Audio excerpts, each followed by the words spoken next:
are the God who was, who is, and is to come. We have come to give you the glory. We have come to honor you. We have come to give you the glory. We have come to honor you. We have come to give you the glory. We have come to honor you. We have come to give you the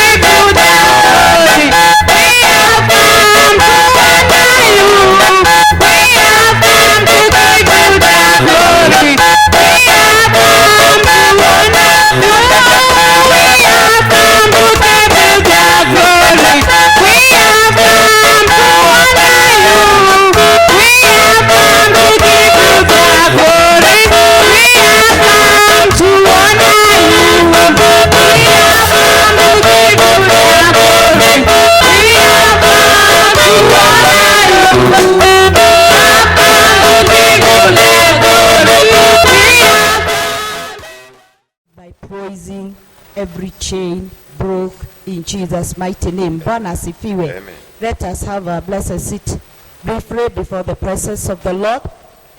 As I welcome each one of you in this service of Dominion, as we continue with our 21 days of prayer and fasting. I know the God we are serving, He's a mighty God, God of miracle, God of signs and wonders. As we believe He is there for us to do it in a mighty way. Praise the name of the Lord. I want to thank God through His servant for giving me this chance to start on this altar this evening in Jesus' mighty name. Karibuni sana kwa ibada ya leo. I know it is the service that God is going to change our stories, and it is the service that God is going to answer all our prayers in a mighty way in Jesus' mighty name. And as we have been looking and waiting upon the Lord, today is the 11th day. God cannot leave us to remain the same. Praise the name of the Lord. So let us lift our faith. Let us keep on pressing on, and we know the God we serve. He is God who is going to do great things as we live for Him day and night in Jesus' name. Let us open our Bibles in the book of Isaiah 40, chapter 40. The book of Isaiah, chapter 40 and verse 31. The book of Isaiah 40, chapter 40 and verse 31. This is the word of God. Let us lead all of us. But those who wait on the Lord shall renew their strength. They shall mount up with wings like eagles. They shall run and not be weary. They shall walk and not faint. Praise the name of the Lord. Let us lead it once more, all of us. But those who wait on the Lord shall renew their strength. They shall mount up with wings like eagles. They shall run and not be weary. They shall walk and not faint. Praise the name of the Lord. That is our word today. Ati wale wamngojea Bwana. Surely tumemngojea Bwana. Today is the 11th day. Praise the name of the Lord. Na hii ndio neno la Bwana linasema, wale wamngojea Bwana. Kama vile tumemngojea siku 11 na tunatumaini kufika siku 21, Mungu ataachilia neema mpya. Kwa hivyo siku ya leo tutapokea neema mpya, tutapokea nguvu mpya, tutaendelea, tutapaa na mabawa na tutaanguka. Praise the name of the Lord. Tutapawa na tutaanguka. Praise the name of the Lord. Biblia inasema tutaendelea, we shall run, tutakibia. Mahali papa tumefika kwa hizi siku 11, zimebakia siku chache sana. Na hizi siku zimebakia, tunastahili tukibia sasa, tuongeze nguvu zaidi ili tuendelee kumtafuta Bwana na hatutachoka. Praise the name of the Lord. Biblia inasema hata kutembea tutatembea. Najua vile tunaendelea ndio unasikia nguvu imeisha, na kwa sababu Mungu amesema ataachilia nguvu mpya, that's where we are heading in Jesus mighty name. Hizi siku zinapobaki, usione kama umefika mwisho. Endelea kuitisha nguvu mpya, endelea kukimbia, endelea kumwambia Mungu, siangalii nyuma. Ambia shetani siangalii nyuma, hata shetani sikusikizi, hata sikuangalii, kwa sababu Biblia inasema for those who wait on the Lord shall be renewed their strength, they shall mount up with the wings like eagles, they shall run and not weary, they shall walk and not faint, in Jesus mighty name. Ni kweli sauti yaweza tokezea ikwambia, sasa unaenda wapi wewe? Si uwe break na ukule. Hapo ndipo tunaambiwa wale wanamngojea Bwana, Mungu ataachilia nguvu mpya. Praise the name of the Lord. Na wengine watakwambia hata hakuna kitu inatendeka. Hapo ndio unaongezea, unaanza kukimbia zaidi, na Biblia imesema unapokimbia hautachoka. Praise the name of the Lord. Kuna wale watakwambia mimi sioni dalili, hata hii mwaka haiendi. Hapo ndio you walk with a lot of speed and you will not faint in Jesus mighty name. That word it's ours today. That word it's ours today, and for the 21 days of prayer and fasting, keep it up, push on, and God is going to lift you from glory to glory. Praise the name of God. Mpigie Bwana makofi.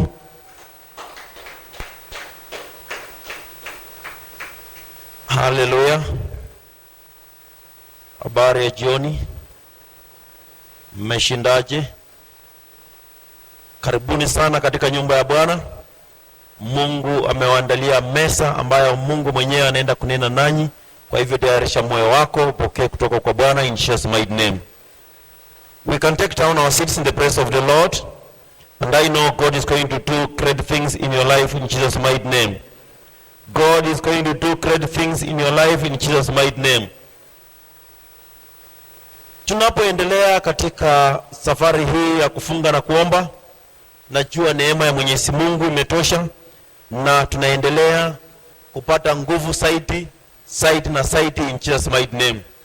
And I know the journey is becoming better and better in Jesus mighty name. And we are receiving more and more power to continue in Jesus mighty name. So this evening, we are receiving a word of God which shall charge us more to receive our blessings, to receive our testimonies and answer the prayers in Jesus mighty name. So this evening we are looking at being firm in your faith. Kuwa imara katika imani yako. Being firm in your faith. Kuwa imara katika imani yako. Neno la Mwenyezi Mungu linatuambia na linatuhimiza kwamba sisi tunaomwamini Yesu Kristo tuendelee kuomba pasipo kusimia, pasipo kuacha, tuombe daima. Neno hili linapotuhimiza hivyo, sisi kama ambao tumemwamini Yesu tunajua ya kwamba hakuna mahali ambapo imenakiliwa kwa Biblia kwamba tunapoomba ni baada ya muda fulani ndiposa tupate jibu. Lakini tunajua kwamba tunapoomba Mungu yasikia maombi yetu na huyajibu. Sisi tunapoomba tunaomba kwa imani, tukijua Mungu wetu aliyoko juu mbinguni huyasikia maombi yetu na huyajibu. Kwa hivyo ndugu mpendwa, sisi inatupasa tuwe imara katika imani yetu, pasipo kulekeza imani yetu. Tuwe imara kwamba tukijua Mungu huyasikia maombi yetu na kuyajibu. Lakini hatujui Mungu atayajibu lini. Anaweza kuyajibu sasa hivi, anaweza kuyajibu baadaye, inaweza kukawia, lakini cha msingi imani yetu tuwe imara. As a believer, let us be firm in our faith. The Bible is encouraging you and me to keep on praying. Pray without ceasing. Pray without fainting. Pray always. But we've not been told when will God answer. But what we know is God hears and answers prayers. Hallelujah. Hallelujah. Therefore, we need to encourage ourselves. We need to have faith that we should continue Continue praying, as we know at one time all our prayers shall be answered prayers. All our prayers are going to be answered prayers in Jesus' mighty name. Ni vile tu ndugu mpendwa unavyokumbuka baba mzazi wa hapa duniani ambaye ana watoto wawili, hata mmoja akiwa ni mkatili, mwingine akiwa ni mtoto mtiifu, wote wakienda kwa babao, baba yao atawasikiza wote wawili. Lakini ni jukumu la mzazi kujua ni yupi ambaye atajibu na ni yupi ambaye atampa baraka. Hallelujah. As an earthly father, he may be having an unruly, disobedient and obedient child. Both of them, when they go to the father, he shall listen to both of them, but he shall choose whom to give a reward. Kwa hivyo hata sisi baba wetu wa mbinguni, kuna wale ambao ni watoto waasi, ambao hawatii neno la Mwenyezi Mungu, ambao hawafuati neno la Mwenyezi Mungu. Mungu akiwa juu mbinguni, yule ambaye ni mtoto mtiifu na yule ambaye sio mtiifu, wote wakiomba anawasikiza wote, lakini yeye ataamua ni yupi ambaye atambariki. Haleluya, haleluya. Kwa hivyo ndugu mpendwa, wewe na mimi tukiwa watoto wa baba, tuamue tuwe watiifu, ndipo tukiomba maombi yetu yakisikika kule juu mbinguni, Mungu atajua, ataona utiifu wetu, na tukiwa imara katika imani yetu, Mungu atatujibu na tutapokea malipo ya maombi yetu in Jesus mighty name. In Jesus mighty name. Kwa hivyo ndugu mpenzi, tusikome kuomba. Tusishike mioyo kwa kuwa tumeona wale ambao hawamtii Mungu wametumia njia za mkato na wamefaulu. Sisi ambao tunamjua Mungu, tunamwamini Yesu, tukiwa wafuasi wake, tuwe imara katika imani yetu. Tuwe imara katika imani yetu, tukijua Baba wa mbinguni atatusikia zote, lakini wale tu ambao ni watiifu kwake, wakifuata imani yake, basi watapokea kibali. Katika kitabu cha Waebrania 11 mstari wa 6, Hebrews 11:6. Hebrews 11:6.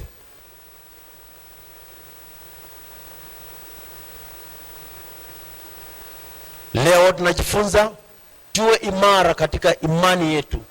Na imani yetu ina umuhimu gani? Manake Biblia inasema nini? Tusome sote. But without faith it is impossible to please him. For he who comes to God must believe that he is, and that he is a rewarder of those diligently seeking him.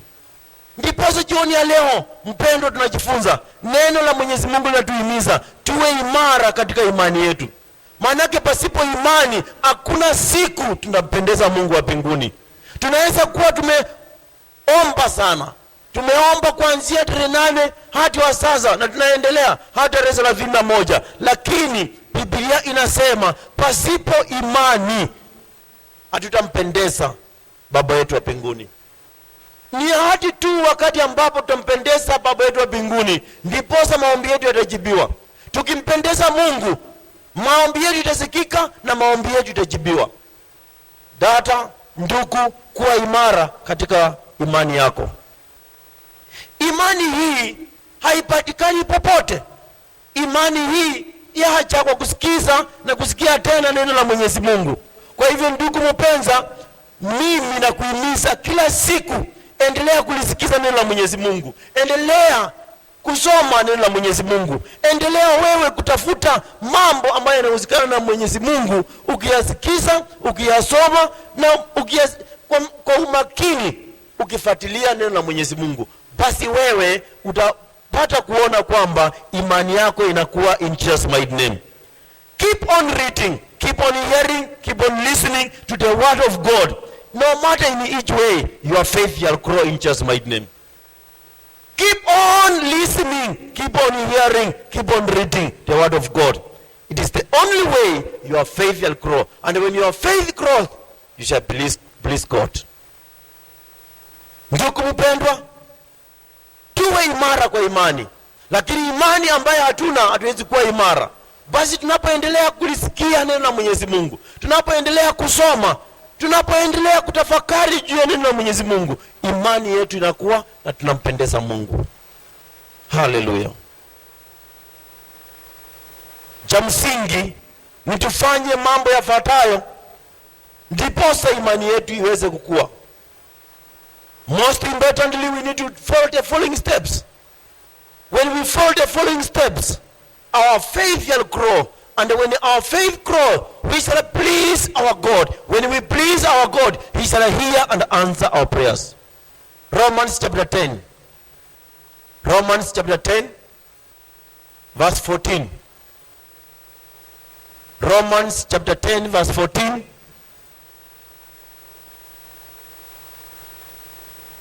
Warumi 10 kuanzia mstari wa 14. Let us all read. How then shall they call on him in whom they have not believed?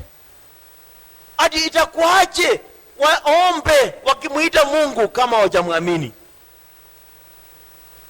And how shall they believe in him of whom they have not heard? Watamwamini je Mungu kama hawajawahi kumsikia? And how shall they hear without a preacher? Watasikiaje kuhusu Mungu kama hawana mchungaji? How then shall they call on him whom they have not believed? And whom shall they believe in whom of whom they have not heard? And how shall they hear without a preacher? Hizi ndio njia, ndugu mpendwa. Ukifuata hizo njia, imani yako itakuwa. Verse 15. Verse 15. And how shall they preach unless they were sent? Ati mhubiri yoyote ambaye hajatumwa na Mungu atahubiri aje? Atapotosha watu. As it is written, how beautiful are the feet of those who preach the gospel of peace, who bring glad tidings of good things. At inapendeza wale wahubiri ambao wanahubiri injili ya urejesho, injili ya amani, injili ya kuleta uokofu. Hao ndio wahubiri wanapendeza. 16. But they have not all obeyed the gospel. For Isaiah says, Lord, who has believed our report? For anything to happen spiritually, believe the gospel of God. Amini injili ya Bwana. Ukiamini injili ya Bwana, mambo makuu yanatendeka. 17. So then, faith comes by hearing, and hearing by the word of God. Imani yaja kwa kusikia, na kusikia neno la Mwenyezi Mungu. Hallelujah. Therefore, these are the steps. If you want your faith to grow, we need to follow. Number 1, follow the teachings of the gospel of Jesus Christ. Ukitaka imani yako ikue, fuata mafundisho ya injili ya Yesu Kristo. Ukitaka injili ya Yesu Kristo ikubadilishe, ifate kila siku. Inapohubiriwa, inapofunzwa, inaponenwa, ifate. Injili hiyo itakusaidia imani yako ikue. Kitu cha pili, kubali na uruhusu injili ya Yesu ihubiriwe. Kubali na uruhusu na uhimize injili ya Bwana Yesu ihubiriwe. Accept for the gospel of Jesus Christ to be preached by the preacher. Hallelujah.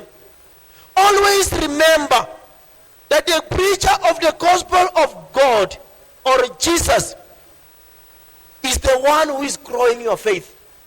Kubali, tumeambiwa hapa, itakuaje? Ati tutafuataje Mungu ambaye hatujahubiriwa na mhubiri? Kwa hivyo imani yako unataka ikue, ndugu mpendwa, always remember that the preacher of the gospel of Jesus Christ is very important for your faith to grow. Kumbuka, mhubiri ambaye anahubiri injili ya Bwana Yesu atakusaidia sana imani yako ikue. Number 4, always be sure that the preacher you are listening to is sent by God. Hakikisha kwamba mhubiri ambaye umekaa unasikiza mafundisho yake ametumwa na Mungu. Sio mhubiri ambaye atakupotosha, akuletee mafunzo ambaye itakusumbua, mafunzo ambaye itakutoa kwa mwelekeo wa Mungu. Ukikaa chini ya mhubiri ambaye ametumwa na Mungu, imani yako itakuwa. Haleluya. Kitu kingine ni kwamba endelea kusikia injili. Hear and hear and hear and hear and hear the gospel of God. When you continue hearing and hearing and hearing by the word of God, your faith will grow. We must obey the gospel of God. Another point, we must obey the gospel of the Lord. Tutii injili ya Bwana Yesu inavyotufunza. Tukifanya hivyo, ndugu wapenzi, imani yetu itakuwa in Jesus mighty name. Imani yetu ikishakuwa, wapendwa, na tukipaki imara katika imani, mambo yafuatayo yatafanyika. Kama umefuata zile hatua ambazo nimekufunza siku ya leo, na imani yako imekuwa, na upaki ukiwa imara kwa imani yako, basi mambo yafuatayo yatafanyika maishani mwako. Let us see Luke 18 verse 1. Ukitaka ubaki imara kwa imani yako, ufanye nini? Imani yako imekuwa na unataka sasa ubaki imara. You want to stay firm in your faith. What do you need to do? Luke 18:1. The Bible says, then he spoke a parable to them, that men always ought to pray and not to lose heart. Adi Yesu akanena kwa mafumbo ama kwa methali, na akawaeleza, basi binadamu sharti waombe pasipo kufunjika moyo. No matter what is happening, no matter what you are going through, no matter what you are experiencing, pray without losing heart. Ukifanya hivyo, ndugu mpendwa, imani yako itabaki imara. Verse 2.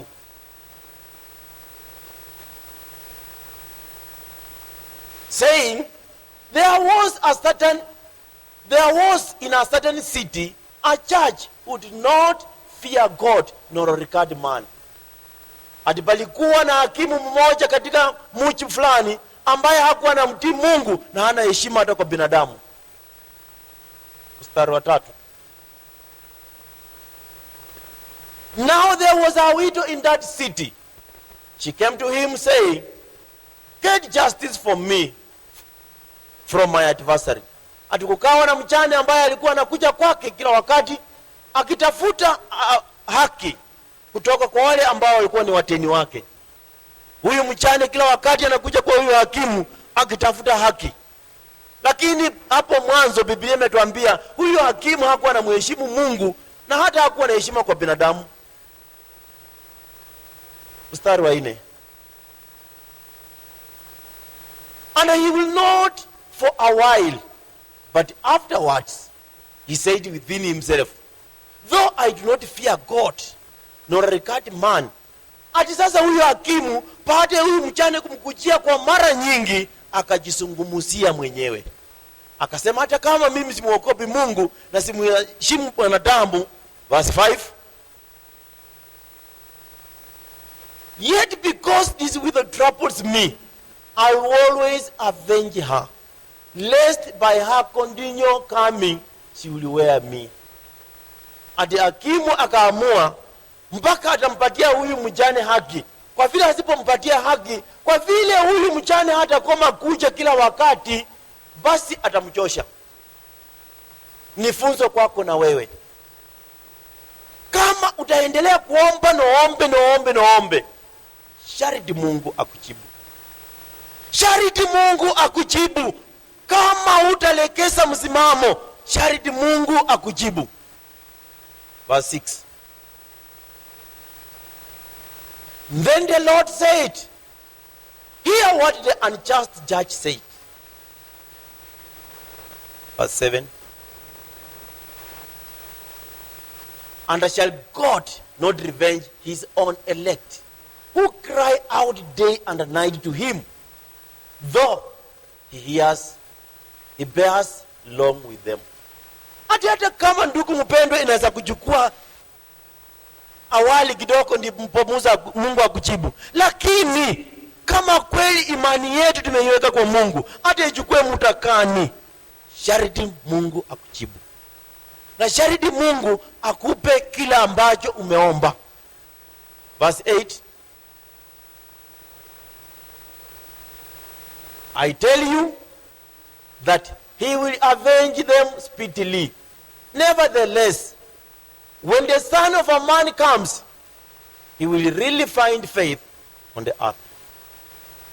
Tukiendelea ndugu wapendwa kwa na msimamo wa imani yetu kwa maombi, Biblia inatueleza kwamba huyu Mungu hata kama uende kakawia, sharti atujibu. Na sasa Biblia inatuambia hapa kwa hii mstari kwamba huyu Mungu atakuja kutujibu kwa haraka. Naona Mungu wako akikujibu. Naona Mungu wako akisikia maombi yako. Kwa hivyo ndugu mpendwa, tata uko hapa, wacha kulekeza imani yako. Imani yako iimarishe kwa msingi wa neno la Mwenyezi Mungu.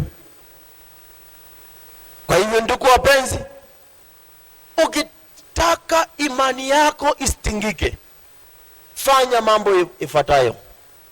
Jambo la kwanza, usifunjike moyo unapoomba, hata kama itachukua muda mrefu kabla wewe kupokea jibu la ombi lako. Usifunjike moyo. Do not lose heart as you pray, no matter how long it takes for you to receive an answer. Tumefunzwa hapa na yule mama mjane, mpaka hakimu akasema sharti ni mjibu.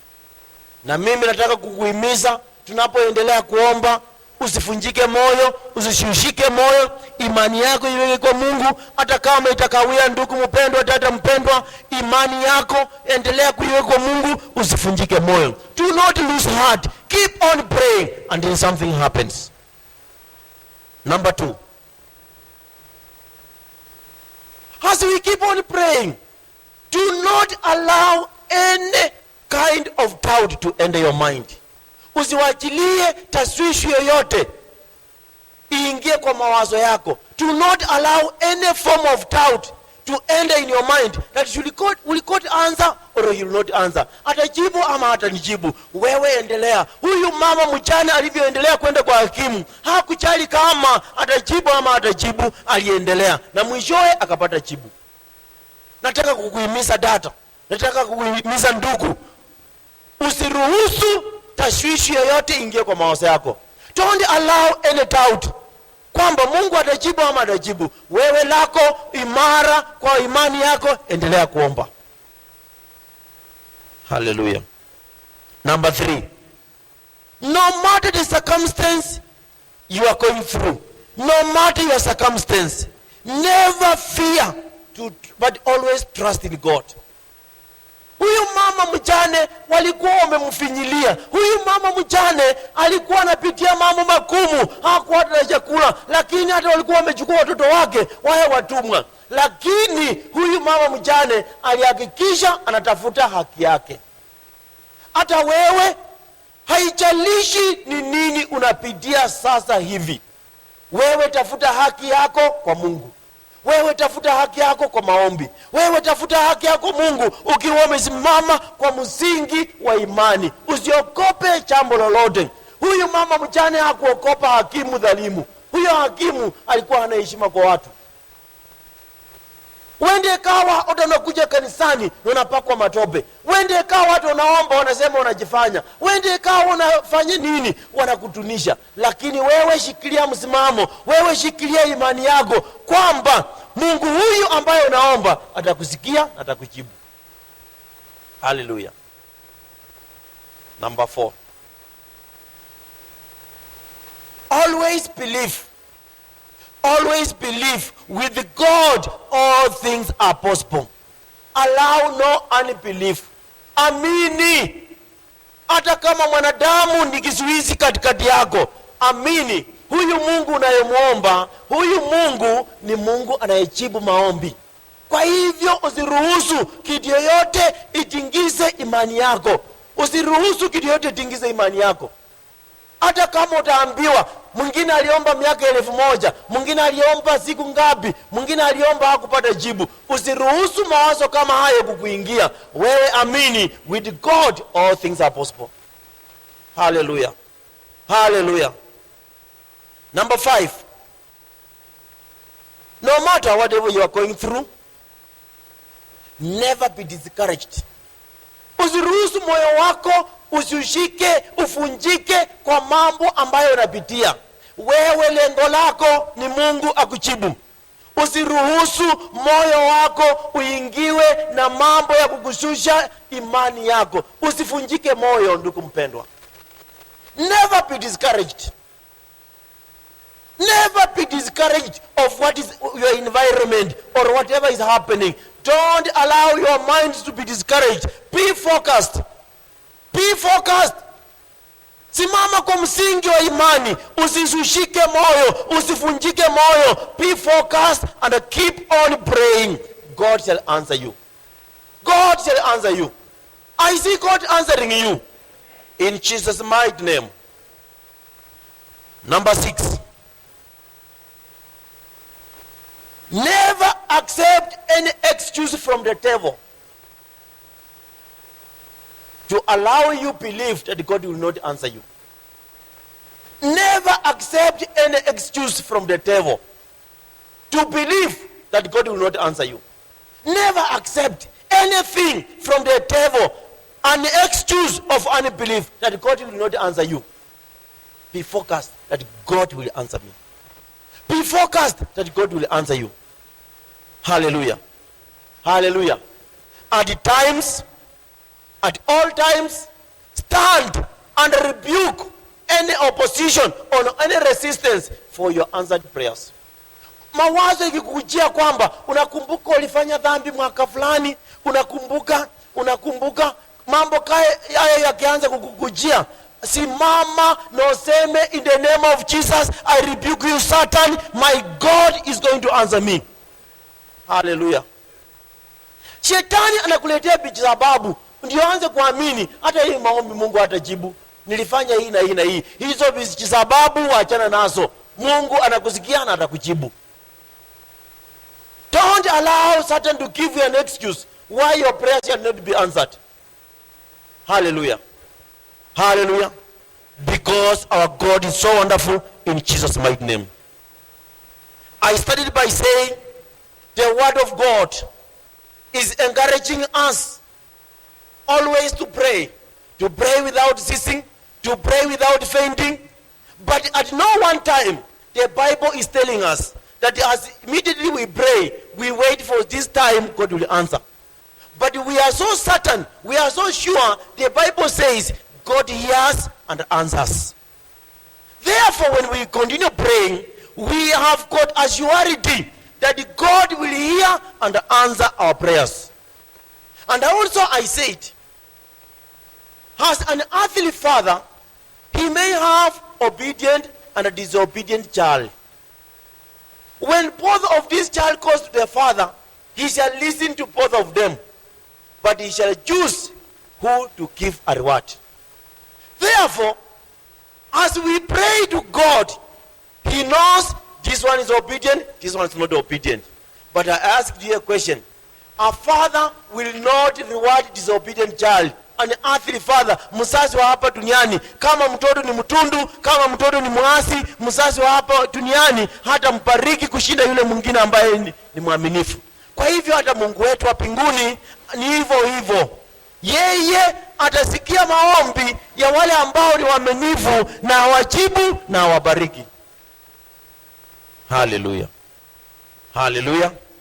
Biblia ikaendelea na ikatuambia kwamba pasipo imani hatuwezi kumpendeza Mungu. Pasipo imani hatuwezi kumpendeza Mungu. Na tukasema imani hii huja tu kwa kusikia, kusoma na kuendelea kutafakari neno la Mwenyezi Mungu. Tukasema ndiposa imani yako ikue, jambo la kwanza tulisema nini? Follow the teachings of the gospel of Jesus Christ. Ifuatilie kwa umakini mafunzo ya Injili. Ifuatilie kwa umakini mafunzo ya Injili. Number 2, we said, accept and allow the gospel of Jesus Christ to be preached. Therefore, enhance, endeleza Injili ya Yesu. Number 3, always remember the preacher of the gospel is very important in helping you grow your faith. Number 4, we said, be sure that the preacher you are listening to is God sent. Unaweza kuwa unasikiza mhubiri ambaye atakupotosa na kuondoe kwa msingi ya neno la Mwenyezi Mungu. Number 5, hear and continue here and hearing and hearing and hearing the word of God, and your faith shall grow. Number 6, must believe and obey the gospel of the Lord Jesus Christ. If you obey and believe in the gospel of Jesus Christ, your faith shall grow. Hallelujah. And then we went ahead and said, for you to remain firm in your faith. For you to remain firm in your faith, we said number 1, do not lose heart as you pray. Usifunjike moyo, usikufe moyo. Endelea kuomba ukiamini, however long it takes for God to answer you. Number 2, don't allow any doubt to enter your minds. Keep on praying. Number 3, no matter your circumstance, never allow fear to enter your mind. Keep on praying. Number 4, always believe that with God all things are possible. Don't allow any unbelief from the devil. Number 5, no matter what you are going through, never be discouraged. Never allow discouragement to occupy your mind. By faith, keep on praying. Number 6,